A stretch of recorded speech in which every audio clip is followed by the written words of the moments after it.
Bonjour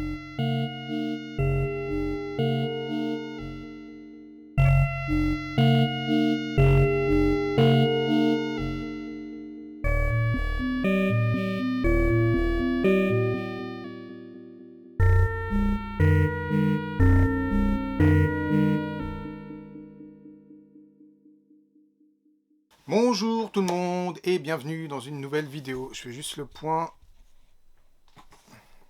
Voilà, je fais le point sur moi. Bien, bon, je suis très content de vous retrouver aujourd'hui.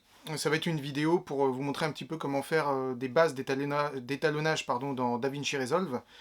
Je vais vous montrer un petit peu comment je procède généralement. Je vais utiliser la vidéo que je suis en train de tourner là, que je mettrai en pause pour vous montrer un petit peu comment faire. À titre indicatif, là nous sommes donc sur un GH4R, donc GH4, GH5, peu importe, avec le Vlog L. Donc ce qui signifie que on sera en Vlog. Ce qui vous permet de vous donner un peu une idée de la raison pour laquelle l'image est très grise pour les personnes qui ne connaissent pas. Ça nous donnera une possibilité d'étalonner de façon plus simple et beaucoup plus professionnelle, on va dire, entre guillemets. Donc là, ce que je vais vous montrer aujourd'hui, ce sont des petites techniques de base. Bien sûr, après, on peut creuser encore plus. Mais déjà, ça vous aidera un petit peu à y voir plus clair sur les bases d'étalonnage dans DaVinci Resolve une fois que vous êtes dans votre logiciel. Donc on se retrouve tout de suite à l'intérieur. Bien, donc on se retrouve hop là, dans le projet. Donc on va appeler ça Étalo Tuto numéro 1. Et on est parti. Bien. Alors, pour commencer, chose la plus importante, on va directement chercher la vidéo dont on a besoin. On la met sur la timeline. On fait modifier. Donc là, j'ai pas touché au... J'avais pas préparé mon projet avant. Donc si vous voulez, quand vous avez un message comme ça qui vous explique que vous avez une différence de frame rate, donc de nombre d'images par seconde entre la vidéo que vous avez prise et les réglages de séquence, donc de votre projet, si vous propose de changer parce qu'il y a un problème, faites oui. Moi, par défaut, je fais jamais. Je laisse comme ça. Pour le moment, en tous les cas. Bien. Donc, on va aller dans montage tout de suite. Hop, on va agrandir. Donc, pour agrandir l'image, pour les gens qui ne connaissent pas, c'est ici. Là. Vous agrandissez comme ça, vous vérifiez que vous êtes bien au bout. Et puis, on va prendre un moment où j'ai pas trop une tête de... voilà. Là, on est bien. En plus, il y a de la lumière, etc. Donc, vous pouvez voir ici que l'image... Donc, on va se mettre directement sur étalonnage. Je vais me mettre en grand. Vous pouvez voir que l'image est sur des tons gris. En fait, une image sur des tons gris, comme ça, c'est ce qu'on appelle du Vlog. Le Vlog, en fait, ça vous permet de retoucher toutes les couleurs une par une. C'est la saturation qui est descendue. Il y a plein de choses qui expliquent ça. Je ne vais pas rentrer dans les détails aujourd'hui, mais disons que ça vous donne une image un petit peu comme ça. Donc, ce qu'on va faire directement, donc je me remets là. Ce qui est important ici, c'est bien de suivre les étapes. Donc, vous allez commencer par appuyer sur Alt-S 3 fois. Donc ici, maintenant, vous avez 4 petits carrés qui sont juste là. Ce qu'on appelle des nodes, qui vont vous permettre de régler sur chacun de ces carrés des variantes qui vont faire augmenter la couleur, la saturation, le gain de vos images. Ici, ce que vous pouvez faire, c'est changer le nom de façon à être, à être très carré au niveau de ce que vous voulez faire. Donc vous faites changer le libellé. Et ça, on va appeler gain gamma. Voilà. Gain gamma. Le deuxième, vous allez l'appeler saturation. Hop. Moi, je mets sat et hop là. Contraste. Donc sat, saturation, contraste. Donc moi, en fait, dans le premier, je fais toujours le gain et le gamma. Ensuite, je fais la saturation et le contraste. Dans le troisième, je fais la teinte. Bien évidemment, vous pouvez faire... des personnes font une autre méthode. Là, je vous montre une méthode assez simple. Ce qui vous donnera ensuite un résultat qui est beaucoup mieux que si vous faites en une seule fois. Parce que vous allez vous embêter, faire des mélanges pas terribles. Et ça rendra un résultat qui est jamais à la hauteur. Et le dernier, c'est la température. Voilà. Donc ça, c'est fait. Maintenant, on va passer à proprement dit... Hop, au changement des valeurs qui sont affiliées à ces noms. Donc là, on est dans le gain et gamma, c'est-à-dire que vous allez aller ici, vous voyez, là vous avez le gain et le gamma. Donc moi, je vois que là, je peux augmenter un petit peu. Donc je vais me mettre là. Je vais augmenter légèrement, comme ça c'est pas mal, un 9. Et ensuite, hop là, pardon, au niveau du gamma, je pense que 0,4 c'est pas mal. Il n'y a pas besoin forcément de plus. Oh. Je peux mettre 0,9, ce sera un peu plus lumineux. Et là, je vais augmenter un peu quand même. En fait, si vous voulez, à droite, vous avez des valeurs. Il faut que ce soit compris en général entre 700 et 1000.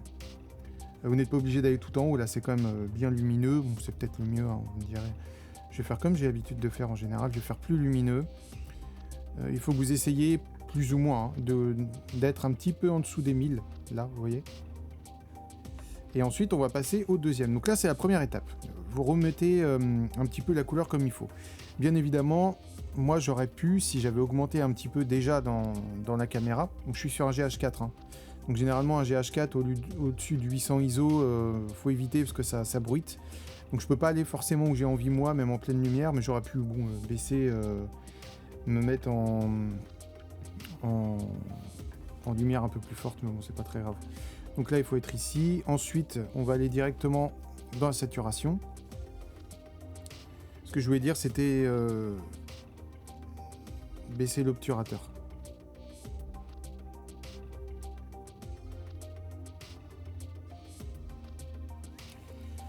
Là, nous sommes dans la saturation et le contraste. Donc saturation et contraste, ça se trouve ici. Vous avez la saturation là. Donc ça, vous avez juste à bouger un petit peu. Et vous avez le contraste qui est là. Moi, en général, je fais les deux en même temps. Donc déjà, je vais vous montrer un petit peu ce que ça fait quand vous allez à fond. Quand vous allez à fond dans la saturation, vous avez toutes les couleurs qui reviennent. Quand vous allez de l'autre côté, vous êtes en noir et blanc. Voilà, c'est plus en gamme de gris en fait. Hein.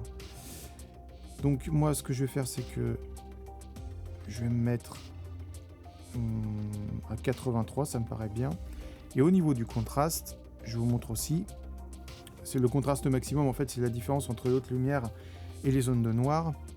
Partout où vous avez en fait du blanc, c'est qu'il y avait une prise de lumière, entre guillemets. C'est-à-dire qu'il y avait de la luminosité qui tapait dessus. Et vous vous rendez bien compte en faisant ça, en fait, que vous avez certaines couleurs qui prennent la lumière, d'autres moins. Par exemple, le bordeaux prend moins la couleur, forcément, que les zones... Ma chemise est bleue, en réel, hein. Elle n'est pas blanche. Que tout ce qui est blanc, la peau prend très bien la lumière. Le vert, ça prend la lumière aussi, mais moins que le blanc. Et le noir, ben, ça absorbe la lumière, donc vous avez beau aller au maximum, de toute façon, vous resterez toujours comme ça. Donc nous étions à 1 de base. Et je vais me mettre... Attendez, je ne veux pas faire de conneries. Je pense que là, je suis pas trop mal. 1,212 à peu près. C'est vrai que j'ai pas fait le offset sur le gain gamma. Il faut que je regarde un petit peu. Ouais. En fait, dans le premier, si vous voulez, vous pouvez ajouter aussi cette donnée-là. Vous avez le offset qui est là. C'est vrai que je ne l'ai pas dit, mais parfois, c'est pas nécessaire de le faire. Vous avez le offset qui est là, donc il vous permet en fait hop là, de donner un petit peu de puissance aux zones, un petit peu d'ombre. On va être comme ça, ce sera pas mal. Et pour vérifier un petit peu vos changements, vous avez ici ce petit bouton. Donc on va se remettre sur, hop là, sur la saturation et le contraste. Là c'est avant, donc c'est sous-exposé de fou en fait. Hein. Et après les réglages, vous voyez que c'est totalement différent. Là on va aller sur, hop là, pardon, on va aller sur la teinte maintenant. Donc la teinte se trouve ici. Alors pour resituer, hein, pour que vous ne soyez pas complètement à l'ouest dès le début, ici tout en bas vous avez ce qu'on appelle le cut. Donc c'est la zone pour faire les cuts. C'est là où vous mettez vos rushs, etc. Là vous arrivez ici de base. Moi je vais toujours dans le montage. Hop, dans le montage, donc vous avez vos vidéos. Vous pouvez augmenter, baisser, etc. Et après, pour aller dans l'onglet dans lequel j'étais, c'est donc l'étalonnage qui est ici. Et dans l'étalonnage, eh bien, vous allez sur ce petit onglet, si ça n'y est pas par défaut, les corrections primaires. Donc les corrections primaires, eh bien, c'est ici que nous sommes depuis tout à l'heure. Là, je me rends compte en fait que c'est peut-être un petit peu trop lumineux. Bon, je vais voir avec la teinte. Donc là, nous sommes sur la teinte maintenant. Donc la teinte se trouve ici. On va regarder... Ah, j'arrête pas d'appuyer, changer de souris. En fait, la teinte, plus vous allez vers les 100, donc de toute façon, vous le voyez en dessous là. Plus vous allez en bas, plus vous êtes dans le vert. Plus vous allez de l'autre côté, plus vous êtes dans le rouge. Moi, il se trouve que j'aime bien les couleurs un petit peu chaudes. Là, vous voyez, on commence à être dans le vert là. De toute façon, ça se voit. Hein. Magenta, vert. Pouf. Donc moi, j'aime bien être un petit peu plus dans ces couleurs là. Voilà. Et ensuite, on va revoir la température. Donc là, je suis juste à 4. C'est-à-dire que je tends un petit peu vers le... Je tends un petit peu vers les couleurs chaudes. Vous voyez, donc là, j'étais à 4. Si je me remets dans l'autre sens, là, je suis plutôt neutre en étant à 0.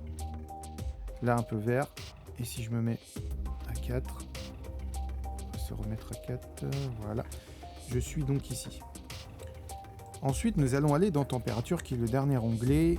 Et là, c'est pareil, vous avez soit des températures plutôt froides, ce qu'on appelle froides, ce sont des températures qui tirent vers le bleu. Donc typiquement, c'est ce que vous pouvez trouver dans des films d'horreur, Halloween, tout un tas de films comme ceux-là, dans lesquels vous avez des passages du film qui tirent vraiment vers le bleu, ce qui met en tension. Et vous avez les films qui ont plutôt des zones de chaleur dans l'image. Donc je vais vous montrer, typiquement ça donne ça. Ça, c'est film d'horreur. Bon, évidemment, c'est juste pour vous donner un ordre d'idée, hein. L'étalonnage n'est pas fait en rapport à ça. Mais là, vous avez donc du bleu. Là, ça tire un peu plus vers le bleu. Et là, vous avez plus la chaleur. Et moi, c'est ce que je préfère. Alors là, on serait plus dans le 5e élément. Vous voyez ? Et ben moi, je vais rester comme ça, puisque j'aime bien. C'est un parti pris que j'ai. Je vais vous mettre en gros plan, pour que vous voyez. Voilà, donc là, qu'est-ce qu'on peut observer ? Déjà, on peut observer qu'éventuellement, je peux retourner dès le début dans les gammas et je peux baisser légèrement les gammas. Voilà, et c'est déjà un peu mieux. Donc ça, c'est un étalonnage assez basique que je vous ai montré. C'est pour vous expliquer les bases. Donc là, c'est important de regarder ça parce que vous voyez, là, je suis toujours un peu... Attendez, je vais me remettre là. Voilà, je vais baisser un petit peu parce que j'avais pas fait gaffe, mais en fait le gain était au-dessus de 1023 et c'est pas terrible. Donc mettez-vous juste en dessous. Là, ce qu'on peut faire, c'est vérifier si ça bouge en bas, sachant que la caméra ne bouge pas, ce qui aurait pu faire bouger ici l'histogramme que vous voyez, le scope. En fait, ça aurait été par exemple une énorme arrivée de lumière parce que j'ai une fenêtre qui se trouve en fait ici, normalement. Bon, elle est à peu près là par rapport à la pièce, le mur est comme ça. J'ai une arrivée de lumière dans une porte baie vitrée en fait. Et je suis donc là, j'ai le soleil en plein dans la pièce en plus à cette heure-là. Donc voilà, c'était un petit réglage basique que je vous montrais pour faire un petit étalonnage. J'espère que la vidéo vous aura plu. N'oubliez pas de prendre un petit papier, un petit crayon et puis de regarder d'autres vidéos également parce que il existe plein d'autres méthodes. Là, je vous ai vraiment montré une méthode basique. Même moi, parfois, je fais légèrement différemment. C'est pas inintéressant pour certaines choses, par exemple de faire un node pour la SAT, un autre pour le contraste, et de ne pas les mélanger, ça peut se faire aussi, hein, si vous voulez vraiment être ultra précis. Et puis après, vous pouvez même rajouter des nodes qui sont esclaves du premier, ce qu'on appelle, c'est-à-dire qu'en fait, vous avez un node comme ça, en dessous vous avez des données, et ça vous donne quelque chose, je vais vous montrer, hop, on va dire quelque chose comme ça. Et puis en dessous, vous avez 3-4 petites choses, 3-4 petites choses, 3-4 petites choses. Vous avez même vous pouvez faire des ronds qui suivent le visage pour faire une colorimétrie juste sur la peau. Enfin, il y a énormément de choses de possibles. Là, c'est une base. J'espère que cette vidéo vous aura plu. Et puis, n'hésitez pas à partager, à laisser un petit commentaire pour donner de la force. Et on se retrouve très bientôt pour parler de films d'horreur. Ça aura un rapport à l'étalo. Puisque ça aura un rapport à l'étalo parce que... je vais vous parler d'un film d'horreur qui a une colorimétrie bien particulière, qui tire un peu sur les bleus à certains moments du film. Et donc cette série de films, ce sera encore Halloween, mais par contre la série de films de Rob Zombie, dont j'ai envie de vous parler, parce qu'elle n'est pas inintéressante. Du point de vue de John Carpenter, bien évidemment, bon, c'est quelque chose de raté dans la mesure où ça ne suit absolument pas la logique qu'il avait. mais visuellement et au niveau du personnage, ça peut être intéressant. Donc je vais vous en parler un peu plus tard. En tout cas, pour ici, ben voilà, c'est la fin pour aujourd'hui. J'espère que ça vous aura plu. N'hésitez pas à laisser un petit commentaire, un partage, un pouce bleu. Et puis je vous retrouve très vite dans une nouvelle vidéo. C'était l'Horrible Freddy. Salut tout le monde.